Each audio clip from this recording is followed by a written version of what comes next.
Hai Sobat Wiki, apa kabar? Bersama saya Saradita dan juga Saya Magi. dalam Top 5 News on the Week. Kami akan menyajikan 5 berita terpopuler dalam minggu ini. Nah, kira-kira beritanya apa aja ya Magi ya? Banyak banget. Jadi ada soal editor Metro TV yang tewas. Jadi itu sampai sekarang masih menjadi misteri. Jadi nanti kita bisa kupas-kupas sedikit. Oke, juga ada yang viral-viral dan artis tentu saja. Nah, langsung aja kita ke berita pertama yaitu Oke, berita pertama kita akan bahas tentang babak baru dari kasus tewasnya editor Metro TV. Nah, jadi Sarah ternyata ada satu saksi yang dia itu sebenarnya sudah memberikan asumsinya. Bahkan dia bicara dengan polisi kalau dia tahu ini sepertinya kronologinya bakalan seperti apa. Jadi sejauh ini polisi itu udah memeriksa sebanyak 34 saksi dan saksi ini itu ada dari teman, rekan kerja, Ada keluarga juga. Nah, tapi tuh ini masih menjadi teka-teki ya sebenarnya itu bagaimana sih kronologinya, apa yang sebenarnya terjadi. Ini masih didalami polisi juga. Seperti yang kita ketahui, satu persatu petunjuk terkait kasus pembunuhan terhadap editor Metro TV, Yodi Prabowo, mulai terbuka. Hingga saat ini, polisi telah memeriksa 34 saksi, di antaranya teman kantor, keluarga, hingga beberapa orang yang ada di lokasi ditemukannya korban. Seperti diketahui, jasad Yodi awalnya ditemukan oleh 3 anak kecil yang bermain layang-layang, tepatnya di pinggir jalan tol Jor Pesanggerahan, Jakarta Selatan, 10 Juli lalu. Berdasarkan olah tempat kejadian perkara, polisi menemukan dompet berisi KTP, NPWP, kartu ATM, sepeda motor Honda Beat, dan uang sebesar 40.000. Korban saat itu langsung dibawa ke Rumah Sakit Kramat Jati untuk dilakukan otopsi. Hasilnya, korban mengalami luka pada dada kiri dan leher yang diduga akibat senjata tajam. Kabid Humas Polda Metro Jaya Kombes Yusri Yunus mengatakan, salah satu saksi yang merupakan rekan dari korban menyebut mengetahui siapa pelaku pembunuhan. Namun, polisi masih akan mendalami pengakuan saksi ini. Dalam waktu dekat, saksi tersebut akan dipanggil dan dimintai keterangan tambahan untuk mendapatkan titik terang. Lalu ada pula Elvin dan Syahrul, saksi yang merupakan warga sekitar, mengaku melihat 2 orang laki-laki yang melewati jalan di mana jasad Yodi ditemukan. Akan tetapi, 2 orang tersebut tidak berjalan bersamaan, karena berselang 20 menit. Karena curiga, akhirnya saksi ini menegur 2 laki-laki. Ketika ditanya dari mana, kedua laki-laki tadi hanya menjawab dari atas. Nah, saksi ini curiga dan mengira mereka sindikat karena lingkungan sekitar sering kemalingan motor. Mereka pun melaporkan kejadian itu ke polisi. Syahrul mulanya tak mengetahui adanya penemuan motor maupun mayat Yodi dari Rabu hingga jasad editor Metro TV itu ditemukan. Syahrul mengira kedua pria itu merupakan sindikat pencuri yang mengincar sepeda motor warga dan tak terkait dengan kasus tewasnya Yodi. Nah, saat ini juga polisi masih tetap terus menyelidiki perkembangan kasus tewasnya editor Metro TV Yodi Prabowo dan semoga juga lekas menemukan titik terang ya Magi ya. Nah, kita beranjak ke berita selanjutnya. Pernah dengar nggak sih kehamilan kriptik? Kehamilan kriptik apa itu? Nah, kehamilan kriptik ini tuh kehamilan yang dipengaruhi juga katanya sih oleh faktor psikologi. Jadi kayak dia nggak merasakan kalau dia sebenarnya itu hamil. Dan ini terjadi di salah satu daerah di Indonesia, yaitu di Kabupaten Tasikmalaya. Dan di sana itu ada ibu berusia 30 tahun, tiba-tiba itu nggak merasa kalau dirinya itu hamil. Tapi 1 jam selanjutnya dia melahirkan. Jadi dia nggak tahu dia hamil dan 1 jam kemudian dia melahirkan. Wow. Iya, dan ini menjadi heboh di kalangan masyarakat di sana. Nah, kemudian dia itu mengaku perutnya itu kayak sakit, kencang dan kembung gitu. Dan itu tanda-tanda mau melahirkan itu? Iya, mungkin itu bisa jadi ya. Dan mulai membesar hingga akhirnya mengalami kram perut Magi. Jadi setelah itu dia juga langsung dibantu bidan desa lah ya untuk melahirkan, dan ternyata dia melahirkan seorang bayi laki-laki pada Sabtu 18 Juli 2020 kemarin. Dan ini tuh jadi viral karena dia nggak mengalami tadi yang merasa hamil. Simptom-simptom hamil iya, seperti betul. muntah atau Nah, karena viral ini dan saking banyaknya yang pengen tahu, banyak juga nih tamu Karena yang unik. berdatangan, berdatangan ke rumahnya.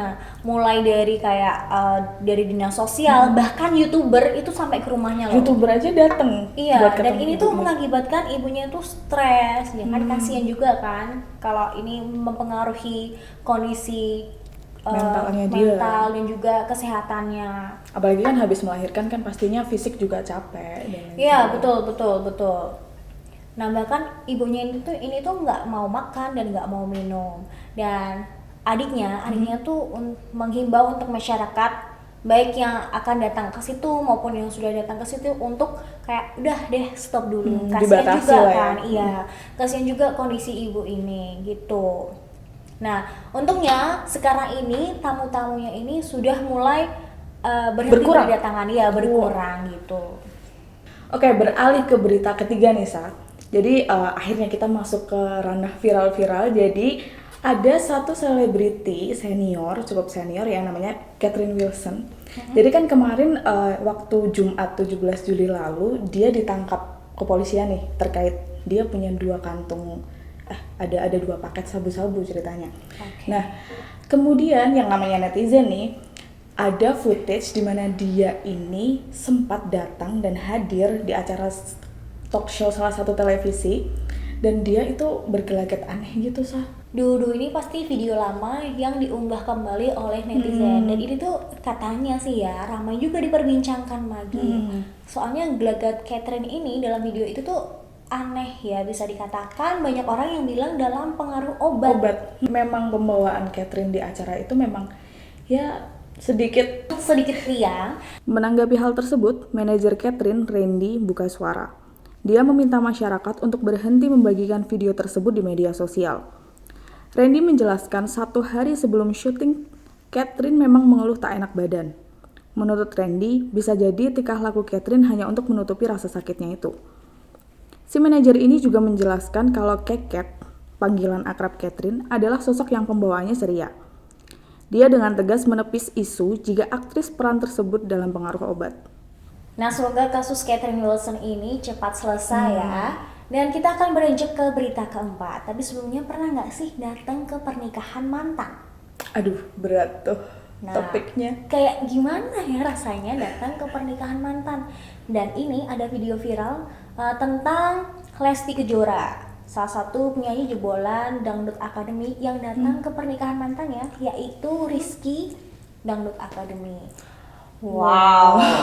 Gimana tuh rasanya? Padahal kan mereka sempat ini ya satu panggung bareng dan lain sebagainya. Fansnya aja banyak nih yang nge-ship pasangan ini. Jadi Dan gimana mereka nih? tuh udah berhubungan dan udah menjalin hubungan tuh selama 5 tahun dan tapi sayangnya harus berakhir. Dengan orang lain.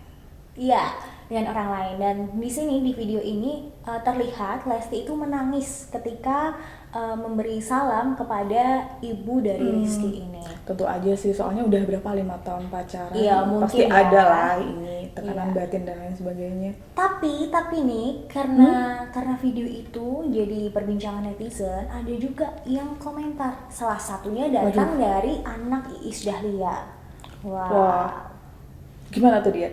Jadi tuh dia berkomentar kalau buat apa sih sebenarnya nangis di acara mantan. Tapi tuh ini kita langsung aja simak beritanya. Lesti dan Rizky pernah menjadi kekasih selama bertahun-tahun. Sayangnya hubungan dua pedangdut jebolan ajang pencarian bakat ini harus kandas. Kini Lesti Kejora malah harus datang ke nikahan Rizky sebagai tamu. Ternyata Lesti sempat menangis dan berpelukan dengan ibu Rizky. Lesti memang sempat merekam saat ia memberikan salam kepada Rizky dan Nadia saat di pelaminan. Kemudian setelah itu dia bergerak menuju sisi orang tua Rizky dan memeluk ibu Rizky itu. Tiba-tiba saja keduanya tidak melepaskan pelukan dan Lesti Kejora terlihat menangis. Tidak hanya dengan ibu Rizky saja, Lesti juga nampak cukup lama berpelukan dengan kembaran Rizky, yaitu Rido The Academy. Nah, momen ini menjadi viral di media sosial. Netizen pun menyerbu video ini dengan komentar yang beragam. Salah satunya, anak dari pedangdut Iis Dahlia, Salsabila juga ikut berkomentar. Dia tampaknya kurang setuju dengan tindakan Lesti di pernikahan Rizky dan Nadia itu. Salsabila pun memberikan sindiran keras di akun Twitternya. Namun tak lama kemudian, Salsabila ini langsung menghapus cuitannya di Twitter tersebut. Nah, akhirnya kita masuk ke berita viral kelima nih, Sa. Nah, kali ini kita akan bahas soal lobster. Jadi cukup kontroversial ya ini. Nah, ternyata Abdul Halim, ini ya, dia itu dari peneliti Center of Maritime Studies for Humanity. Ternyata harga lobster dari nelayan sampai ke pengepul itu selisihnya jauh loh, Sa. Wow, jauhnya seberapa sih? Jadi dari nelayan itu dijual sekitar 3.000 sampai 4.500, tapi sampai pengepul itu dijual dari harga 15.000 sampai 20.000. Wow, itu justru udah berkali-kali lipat ya harganya. Kasihan deh ya yang para nelayan. Mereka kan juga kayak nggak setimpal dong tenaga yang mereka keluarkan, waktunya juga dengan harga yang mereka jual rendahnya ya. Selisih sampai 10.000 lebih loh. Ya, padahal ini kebijakan yang dicanangkan oleh Menteri Kelautan dan Perikanan ini salah satunya untuk menambah devisa negara dengan mengekspor benih lobster ini, Magi. Nah, ternyata Nisa, dari sisi devisa negara per 1.000 benur cuman dapat nilai sekitar 250 perak aja. Itu sangat-sangat kecil banget ya. 1.000 untuk 250 perak aja. Nah, padahal nih saat dilarang itu ya, ketika yang menjabat itu Menteri Susi pada periode lalu itu, ketika dilarang harga benur itu berkisar 40.000 hingga 60.000 di tingkat nelayan. Nah, sekarang setelah dilegalkan diatur dengan kuota, para nelayan ini cuma dapat sekitar 7.000 sampai 15.000 paling besar keuntungannya, Sa. Nah, ini yang disayangkan oleh pakar tadi yang saya sebutkan tadi. Iya, disayangkan oleh Pak Abdul Halim ya. Seharusnya kan dia bilang kebijakan ini bisa menambah devisa negara. Peneliti Center of Maritime Studies for Humanity, Abdul Halim, mengatakan harga benih lobster di tingkat nelayan hanya mencapai 3.000 hingga 4.500 rupiah saja. Sedangkan benih yang sudah sampai di pengepul harga menjadi berkali-kali lipat, mencapai 15.000 hingga 20.000 rupiah. Padahal Menteri Kelautan dan Perikanan Edi Prabowo mengatur harga lobster yang dibeli dari nelayan tak boleh kurang dari 5.000. Dari sisi devisa negara, penerimaan negara bukan pajak atau PNBP dari ekspor benih lobster nyatanya hanya mencapai puluhan atau belasan ribu rupiah saja. PNBP per 1.000 ekor benur hanya 250 rupiah. Dia menyayangkan jika hal ini terus berlanjut, maka devisa negara juga tak akan ada imbasnya. Pasalnya, harga benih lobster justru kian murah dibanding harga pada zaman mantan Menteri KP Susi Pujiastuti menjabat. Pasalnya, harga benih lobster justru kian murah dibanding harga pada zaman mantan Menteri KP Susi Pujiastuti ketika masih menjabat. Saat dilarang, harga benur berkisar 40.000 hingga 60.000 di tingkat nelayan. Sekarang setelah dilegalkan dan diatur dengan kuota, nelayan cuma dapat 7.000 hingga 15.000 paling besar. Nah, itu tadi 5 berita viral yang ada di Tribun News Wiki saat. Nah, semoga informasi tadi juga berguna bagi Sobat Wiki sekalian. Dan jangan lupa saksikan terus Top 5 News on the Week selanjutnya. Sampai jumpa. Bye-bye. Terima kasih sudah nonton. Jangan lupa like, subscribe, dan share ya.